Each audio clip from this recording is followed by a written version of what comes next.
كي سرحي كي زعري كي رخمي كي فحتري كي تقالسي كي مكته حدا يلنز تعوت سلازن سرح نسرح نسرح نسرح سرح كبرت يونس سلام تخطاتتنا في channel كمي كان يخون كمي تخونو سنة كتكورنا يوتر من يوتيو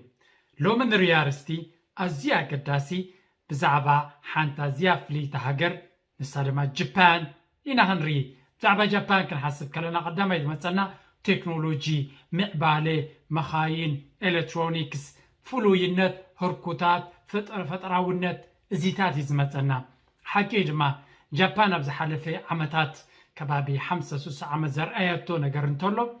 قبل علي جاباناويان زلنا ردادا كمبليت لغمز غير هاجراتو حاده مبزحتو زب عالم ويكا نعنا زي استوعلنا لغن جابان أبزوانزي أب كمي درجة خم تركب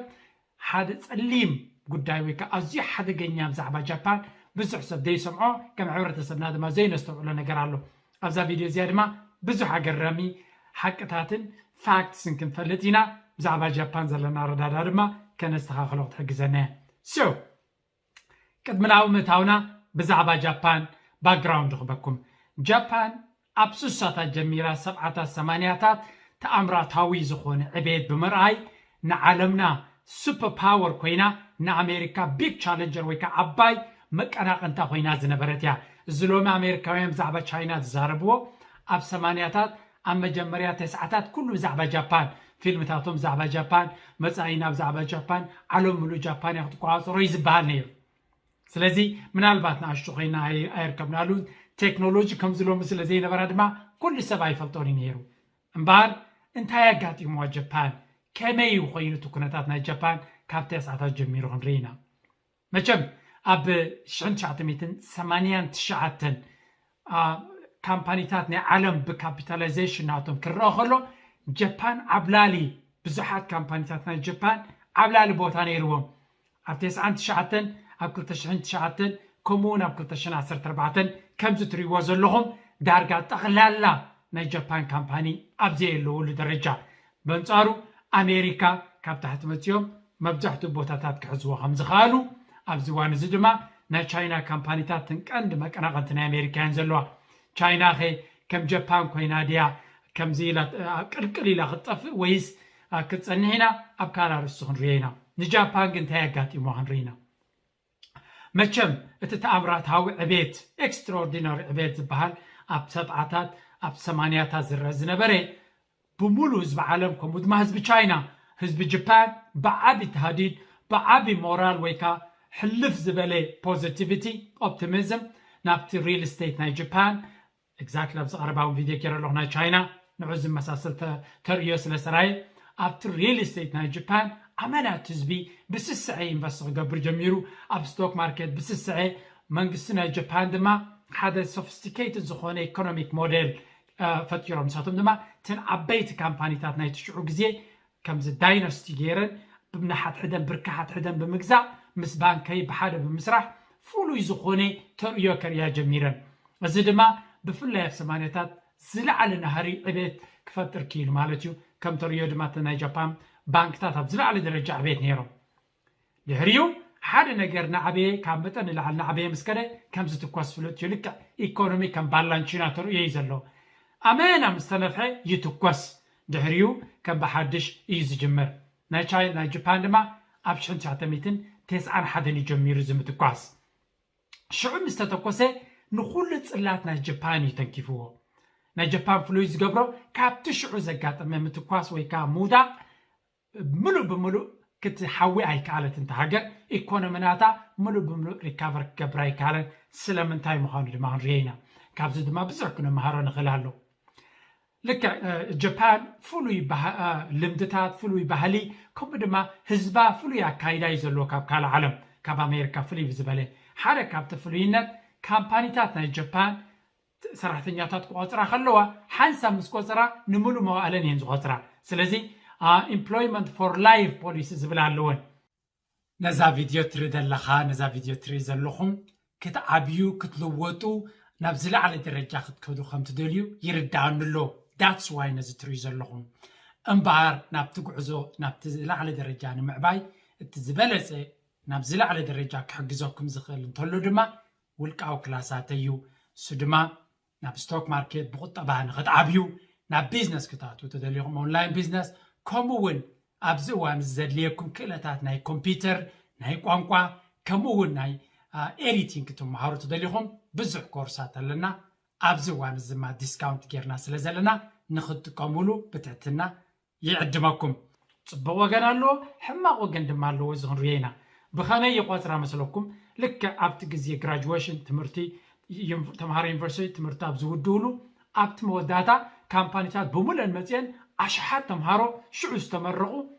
ግሒጠን ናብ ካምፓኒታትን ይእትዋ ሽዑ ትሬኒንግ ይገብሮም ይምህሮም የሰልጥንዎም ንምሉእ ሂወቶም ድማ ኣብቲ ውሽጢ እቲ ካምፓኒ እናዓበዩ ምስ ግዜ እናዓበዩ ደረጃ ዕድሚኦም ተመክሮም እናዓበዩ ምስ ከደ ማናጀራት ናኾኑ ይዓብዩ ክሳብ መወዳእታ ድማ ጃፓናውያን ኣብ ሓንቲ ካምፓኒ ሰሪሖም እዮም ዝኣርጉ ማለት እዩ ብኻልእ ዘረባ ዘይትፈትዋ ካምፓኒ ተጋጢማትካ ሕማቕ ዕድል እዩ ሙሉእ ሂወትካ ይበላሾ ስለዚ እዚ እቲ ትርእዮ ልሙድ ክሳብ ሕጂ እውን ዘሎ ኣብ ባህሪ ናይ ጃፓን ተዛዓበየ ፀገም ድማ ኣብ 91 ኣቢሉ ዝጀመረ እቲ ኢኮኖሚ ክራሽ ምስ ገበረ እቶም ካምፓኒታት ነቶም ዘለዎም ካምፓኒታት ክሰግዎም ነቶም ሰራሕተኛታት ክሰግዎም ስለዘይክእሉ ንዖም ክሕዙ ሓደሽቲ ሰራሕተኛታት ምቁፃር ከባቢ 10 ዓመት ኣቋሪፆሞ ብኻልእ ዘራርባ ኣብ 91 ዝተመረቑ 92 ዝተመረቑ 93 ምክንያቱ ምውላድ ኣይቋረፅዎን እቶም ሰባት መንእሰያት ድማ ምዕባይ ኣይቋረፁን ተምሃሮ ድማ ምውዳይ ኣይቋረፁን ስለዚ ኣብዚ ዓመታት እዚ ትምህርቶም ወድዮም ዝተመረቑ ብዓብዩ ዳርጋተን ካምፓኒታት ኣብ ክራይሲስ ስለ ዝነበራ ክቆፅራ ይከኣላን ስለዚ ሓደ ጀነሬሽን ን10 ዓመት ዝኣክል ዓመት ድሕሪ ዓመት ኣብቲ ናይ ስራሕ ዓለም ከምቲ ዝድሊ ዕድል ኣይረኸበን ስለዚ ብፓርታይ ወይ ካብ ካልእ ካምፓኒ ወይ ከእኹል ስራሕ ከይረኸበ ክቕፅል ጀሚሩ ማለት እዩ ኣብ ጃፓን እዚ ጀነሬሽን እዚ ሎስት ጀነሬሽን ይብልዎ ወይ ድማ ብኻልእ ዘራርባ እንታይ ይብልዎ ኣብቲ ግዜ እቲ ዝተወለዱ መንእሰያት እንታይ ዝብል ሽም ኣለዎም ኤምፕሎይመንት ኣይስ ኤጅ ይብልዎ ኣብ ጃፓን እዚ ስለዚ ሓደ ሕማቕ ዘበን ማለት እዩ ወላ እኳ ኣብ 2000 ከባቢ ምስ ምጅማር ናይ ሓድሽ ሚሌኒየም ከም ብሓድሽ ክቆፅሩ እንተጀመሩ እቶም ካምፓኒታት ሽዑ ንመን እዮም ክቆፅሩ ፍሬሽ ግራጁዌት ንዝኾኑ እዮም ስለዚ ፍሬሽ ግራጁዌት ንዝኾኑ ክቆፅሩ ከለዉ ብኻልእ ዘራርባ እቲ ሽዑ ዝተረፉ መንእሰያት ጠቕላላ ካብቲ ሌበር ማርኬት ኤክስክሉድድ ኮይኖም እዚ ሎስት ጀነሬሽን ዝበሃል ኣብዚ እዋን እዚ ከባቢ 15% ህዝቢ ናይ ጃፓን እዩ እቲ ዝሕዝን ክፋሉ ድማ እዚ ህዝቢ እዚኦም መንእሰያት እዚኣቶም ካብ 30 ክሳብ 40 ዕድሚኦም እዮም ስለዚ ሓደ 15% መንእሰይ ጥራይ ወይ ከዓ ኣብ ክልል 34 ዘሎ ግቡእ ስራሕን ግቡእ ዕድል ናይ ዕቤትን ተዘይረኺቡ እንታይ ኢና ንዛረብ ዘለና ስራሕ እንተዘይብልካ ኣብ ጃፓን ሂወት የብልካን ክብሪ የብልካን ቦታኻ ድማ ኣዝዩ ፀቢብ እዩ ጃፓን ኣዝዮም ኣብ ስራሕ ዝኣምኑ ልዕሊ ማንም ህዝቢ ድማ ናይ ስራሕ ሜንታሊቲ ዘለዎም እዮም ኩሉ እምነታቶም ክብርታቶም ድማ ኣብ ስራሕ ዘተኮረ እዩ ስራሕ እንተዘይብልካ ኣብ ገዛ ተዓፂኻ ብዙሓት ካብዞም መንእሰያት ኣብ ገዛ ስድርኦም ተዓፂኦም ካብ ገዛ ዘይወፁ the pulled in generation እውን ይበሃሉ ካብ ገዛ isolated ኮይኖም ኣብ ገዝኦም ዝነብሩ ኣወዳት ኣዝዮም ብዙሓት እዮም በዚ ድማ እቲ ፀገም ናይ ጃፓን መሊሱ እናኸፈ እናገደደ ዝኸይድ ምክንያቱ እቶም ኣብ ስራሕ ዓለም ዘለዎ ዓበይቲዮም ጃፓናውያን ካብ ዓለም ዝፍለጡሉ ነዊሕ ዕድመ ናይ መንባር እዩ ስለዚ እቶም ዓበይቲ ኣብ ላዕሊ ዘለዎ ኣይሞቱን እዮም ዕድሚኦም ነዊሕ እዩ ፅቡቕ ተሓሓዛን ክንክንን ስለ ዘለዎ ዕድሚኦም እናነውሐ ይኸይድ እቲ ብታሕቲ ክትክእ ዝኽእል ዝነበረ ኣብ ስራሕ ኮነ ኣብ ስድራ ቤት ምፍጣር ሓድሽ ወለዶ ኣብ ምውላድን ምዝማድን ንሱ ድማ ከምቲ ዝድለ ስራሕ ብዘይምርካቡ ክወልድን ክዘምድን ኣይከኣለን ስለዚ ኣዝዩ ዓረጊት ሕብረተሰብ ብዙሓት ኣረግቶ ዘለዎ ንኣሽቱ ወለዶ ድማ ቆልዑ ድማ ብዓብዩ ዘይውለደሉ ፈርቲሊቲ ናቶም እናጎደለ ዝኸይድ ዘሎ ጃፓን መፅእያ ኣዝዩ ኣሰካፊ ዝኾነት ሃገር እያ ከም ጃፓን ካልኦት ሃገራት ኣብ ጥርዚ ናይ ምዕባለ በፂሖም ንታሕቲ ብቁልጡፍ ዝወርዱ ዘለዉ ምናልባት እቲ ኢኮኖሚ ናቶም ከምኡ እንተዘይኮነ እኳ እቲ ህዝቢ ናቶም እቲ ክፈጥር ዝኽእል ኢኖቬሽን ሓድሽ ነገር ክሰርሕን ክምህዝን ዝኽእል ሰብ ኣብ ስራሕ ብዘይምእታውን እቲ ዝኸፈ ድማ ክወልድ ብዘይምኽኣሉ ብዝተፈላለየ መንገዲ እቲ ህዝቢ ኣረጊት እናኾነ ይኸይድ ማለት እዩ እዚ ድማ ነቲ ሃገር ንቐፃልነታ ሓደገኛ ይኸውን ማለት እዩ እዚ ሎስ ጀነሬሽን ንዑ ንምምላስ ወላ እኳ እቲ መንግስቲ ብዙሕ ስቴፕስ ይወስድ እንተሃለወ ሓደ እቲ ኣመና ተወዳዳርነት ናይቲ ሌበር ማርኬት ናይ ጃፓን ብመንፅር ድማ ጃፓን ቁጠባ ናታ ከም ናይ ቀደም ደረጃ ስለዘየለ ከምቲ ዝድለ ወላ እኳ እቲ ያንግ ጀነሬሽን ዕድል ናይ ስራሕ እንተለዎ እቲ ኣመና ፀቕጢ ናይቲ ህዝቢ ፀሊኡ መሊሱ ምስቲ ሎስ ጀነሬሽን ዝሕወስ ኣብ ዝሓድሽ ወለዶ እውን ውሑድ ኣይኮነን ብምባል እቲ መንግስቲ ድማ ነዚ ይፈልጦን የስተውዕለሉን ንዑ ክዕርግን ወላ እንተገበረት ኢኮኖሚ እውን ኣይሕግዝን ኣሎ ይብሉ ኪላታት ናይ ቁጠባ ጃፓን ማለት እዩ ክንቀፅል ኢና ጃፓን ኣዝዩቲ ኣብ ደረጃ ዓለም ዘላቶ ኣስተዋፅኦን ክእለታን ወላ እኳ ተን ካምፓኒታት ናታ ዓብላልነተን ቀልጢፋ ይጉደል ፅልዋ ግን እናጎደለ ኸይዱ ነዚ ኩነታት እዚ ኣዝዩ ዘጋነነ ድማ ናይ ኮቪድ ግዜ ኮቪድ ምስ መፀ ኩለን ሃገራት ኣፍ ደገታትን ዓፅየን ነይረን ጃፓን ምናልባት ንሕና ይንፈልጦን ኢና ኣብ ዓለም ገለ ካብተን ኣዝዮም ብዙሓት ቱሪስትስ ወይ ከዓ ገያሾ ዝመፅዋ ገለገለ ከተማታት ናይ ጃፓን ብፍላይ በዓል ኮዮቶ ዝበሃላ ከምኡውን ኦሳካ ዓብ ቱሪዝም ዘለወን ካብ ኤስያ ይኹን ካብ ኤሮፓ ካብ ኣሜሪካ ብብዝሒ ሰብ እዩ ናብአን ዝመፅእ እቲ መንግስቲ ዝተኸተሎ ፖሊሲ ድማ ኣዝዩ ብርቱዕ ስለ ዝነበረ ገለገለ ከተማታት ብፍላይትን ዓብ ናይ ቱሪዝም ሓይሊ ዝነበረን ንዝሓለፈ 34 ዓመት ብፍፁም ፍሉይ ዕብየ ዘርያ ዝነበረ ኣብዚ ግዜ እዚ ባንክራፕት ንክኾና ቀሪበን ከም ዘለዋ ክኢላታት ይሕብሩ ክኢላታት ናይቲ ኢኮኖሚ ማለት እዩ ስለዚ እዚ ንብሎ ዘለና ንጃፓን ንምፅላም ገለ ከይመስለና ዓለምና ክሳብ ክንደይ ትቀያየር ከም ዘላ ብፍላይ ድማ ኣብ ፅባሕ ንግሆተን ሓያላት ክኾና ዝኽእላ መንእሰያ ዘለወን ህዝበን መንእሰይ ዝኾነ እምበር ከም ኤሮጳ ከምኡውን ጃፓን ኮርያ ንኣሽቱ ዘይወልዳ ዘለዎ ሃገራት በብሓደ ከም ፃልኩም እየ ኢቨን ቻይና ንባዕላ ሪስክ ኣለዋ ምክንያቱ እቲ ቀደም ዘተኣታተወቱ ዋን ቻይልድ ፖሊሲ ሓደ ቆልዓ ቻይልድ ፖሊሲ ድሕሪኡ እኳ ኣብ ዝሓለፈ ዓመታት ተግዶር እንተቐየረቶ 2 ቻይልድ 3 ቻይልድ እቲ ህዝቢ ግን ድሮ እቲ ባህሪ ስለ ዝለመዶ ኣብ ዝመፅእ 30 ዓመታት ቻይና ንባዕላ ዓብ ክራይሲስ ከጋጥማ ይኽእል እዩ ዝብል እምንቶታት ኣሎ ነዚ ኣብ ኤሮጳ እውን ክንሪኦ ኢና ሓደ ካብቲ ዓብ ፀገም ናይ ኤሮጳ እዛ ኣርእስቲ ምዃኑ ክንርኢ ክንጅምር ኢና ማለት እዩ ጃፓን ነዚ ኩነታት እዚ ንክትቅይር ዝተፈላለየ ማኔታሪ ፖሊሲ ናይ ማእኒ ናይ ገንዘብ ናይ ቁጠባ ፖሊሲ ኣቢዮኖሚክስ ዝበሃል ሓደ ፕራይም ሚኒስተር ኣቢ ከሎ ዘተኣታተዎ ነይሩ ፕራይም ሚኒስተራት ወይ ከዓ ቀዳማይ ሚኒስተር ክንደይ ግዜ ቀይራ ኣላ ጃፓን ክንደይ ፖሊሲታት ክትቀይር ፈቲና ስቲል እቲ ስትራክቸራል ፕሮብለም እቲ ኣብቲ ሕብረተሰብ ኣትዩ ዘሎ ፀገም ክሳብ ዘይቀየርካ ዝኾነ ፖሊሲ ክሰርሕ ኣይክእል እዩ እዚ ድማ እቲ ላይፍ ታይም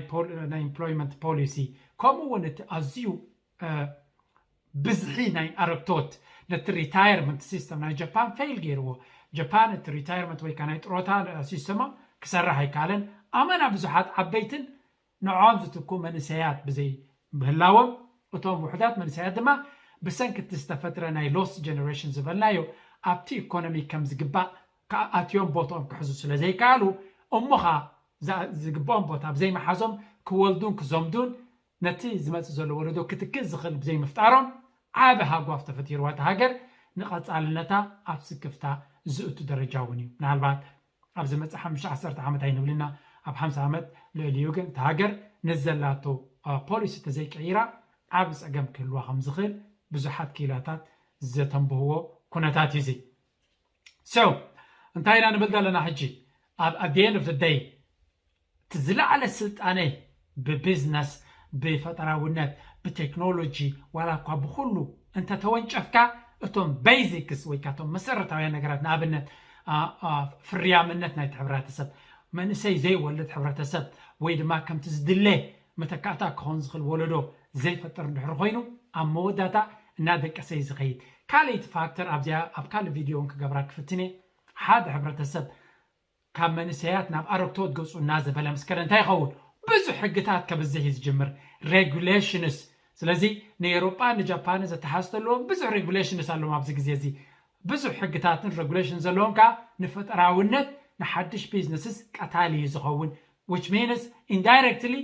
ሓድሽ ቢዝነስ ንኽፍጠር ይኽእልእ ኣሜሪካ እቲ ዝበለፀ ናቶም ነገር እንተሎ እዚ እዩ ኩሉ ግዜ ዋላ እኳ ምስ ዝለዓለ ጥርዚ ናይ ምዕባለ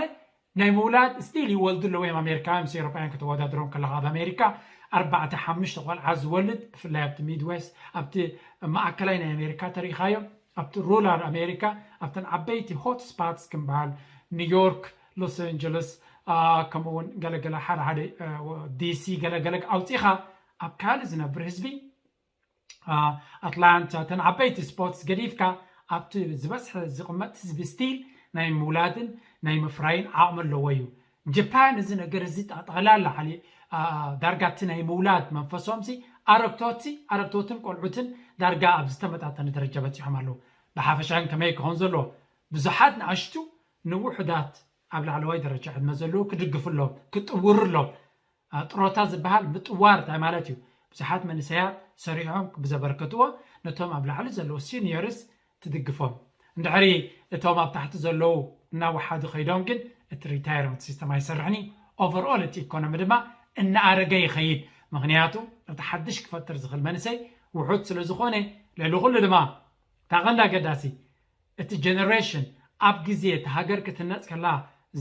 ዝነበረ መንእሰይ ወይ ካብ ወለዶ ኣዝዩ ፃዕራሚ እዩ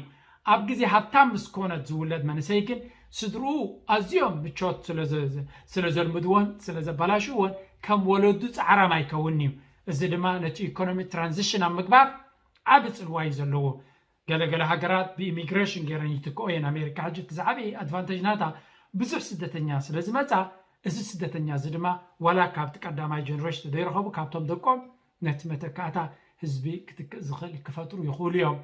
ስለዚ እቲ ኢኮኖሚ ሬላቲቭሊ ካብ ካልኦት ሃገራት ድሓን ኮይኑ ይኸይድ ይረአ ማለት እዩ እምበር ኣሜሪካ ንባዕላ ኣብቲ ሪፕሌስመንት ናታ ፀገም ከም ዘለዋ ኤሎን ማስክ ብተደጋጋሚ ኣብ ዝቐረባ እዋን ልዕሊ ግሎባል ዋርሚንግ ልዕሊ ዝኾነ ይኹን ፀገም ናይ ፖፑሌሽን ክራይሲስ እዩ ክኸውን ዝኽእል ንዓለምና ብድሆ ዝኸውን ብምባል ሓደ ኣገዳሲ ክስተት ሓቢሩ ማለት እዩ